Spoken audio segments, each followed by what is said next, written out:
INS Vikrant. इसे डुबाना। नमस्कार, welcome back to the channel.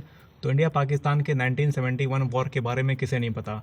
1971 का वॉर बांग्लादेश को लिबरेट कराने के लिए हुआ था, जहां पे वॉर का सेंटर था बांग्लादेश। लेकिन एक लड़ाई वहां से काफ़ी दूर इंडियन ओशन में भी चल रही थी। जी हाँ, उस समय पाकिस्तान के एक naval submarine Indian ocean waters में थी, जिसको इंडियन सबमरीन आईएनएस राजपूत ने काउंटर किया था और उस लड़ाई में पाकिस्तानी सबमरीन डूब गई थी। आज की चर्चा उस सबमरीन के बारे में है और ये न्यूज़ सामने आ रही है कि उसी सबमरीन के मलबे को भारतीय नौसेना ने ढूंढ निकाला है। Remnants of Indo Pakistan war, Indian navy finds wrecks of Pakistani submarine which sank in 1971। जी हाँ, पीएनएस गाजी इस सबमरीन का नाम था और ये सबमरीन एक खास उद्देश्य से निकली थी। आगे इस पे पूरी चर्चा करेंगे, समझेंगे क्या था पूरा मामला। चलिए आइए स्टार्ट करते हैं। इंडियन नेवी के डीप सबमर्जेंस रेस्क्यू व्हीकल यानी कि डीएसआरवी ने इस मलबे को ढूंढ निकाला है।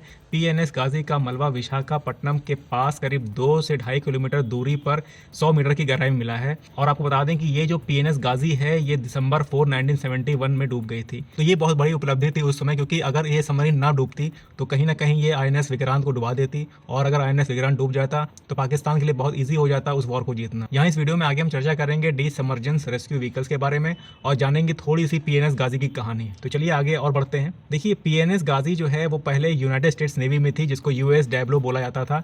इसको पाकिस्तान ने यूएस से लीज पे लिया हुआ था। देखिए, 1971 का वॉर यहाँ बांग्लादेश में लड़ा जा रहा था। उस समय इंडिया ने अपनी एयर स्पेस को पूरी तरह से ब्लॉक कर रखा था, तो पाकिस्तान के लिए यहाँ तक रीइंफोर्स को पहुँचाना बहुत मुश्किल था। उनके पास सिर्फ एक रास्ता था, वो था बाय ओशन। लेकिन यहाँ पे इंडिया ने अपना आईएनएस विक्रांत बैठा रखा हुआ था, तो यहाँ से तो पॉसिबल नहीं था। जब तक आईएनएस विक्रांत था तब तक पाकिस्तान के लिए इस रास्ते से किसी भी तरह का रीइंफोर्समेंट को पहुँचाना मुश्किल था। तो इस मकसद से पाकिस्तान ने यहाँ से अपनी सबमरीन पीएनएस गाजी को रवाना किया था। मकसद ये था कि यहाँ से ये घूम के जाएगी और यहाँ पर विक्रांत को रास्ते से हटा देगी, जिसके बाद ये रास्ता खुल जाएगा और ये यहाँ से रिइंफोर्समेंट को पहुँचा देंगे।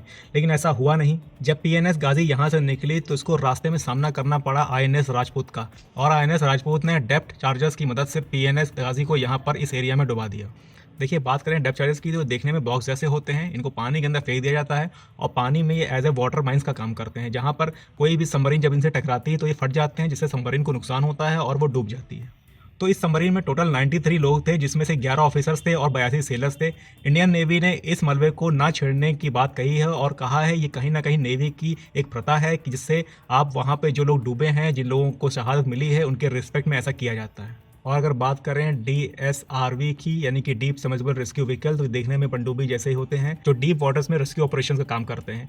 भारत के अलावा बहुत सी कम ऐसे देश हैं जिनके पास ये टेक्नोलॉजी है, और यहाँ पे बड़ी बात यह है कि अब भारत के पास भी ये टेक्नोलॉजी है। देखिए, इंडियन ओशन रीजन पिछले काफी समय से जियोपॉलिटिकल थ्रेटर बन चुका है, जहाँ पे दुनिया भर की सबमरीन्स घूमती रहती हैं। तो इस कंडीशन में अगर इंडिया के पास ये टेक्नोलॉजी है तो अपने आप ही इंडिया को यहाँ पर इंडियन ओशन रीजन में किसी भी तरह के रेस्क्यू ऑपरेशन को करने के लिए एक एडवांटेज मिलता ही मिलता है। तो यहाँ पर अगर इंडिया अपने आप को ये कहता है कि वो नेट सिक्योरिटी प्रोवाइडर है, तो वो इस चीज़ को साबित भी करता है। तो ये कहीं ना कहीं इंडियन नेवी की पावर को और इनहेंस करता है। तो आई होप आपको वीडियो अच्छी लगी होगी। मिलते हैं नेक्स्ट वीडियो में, तब तक के लिए जय हिंद।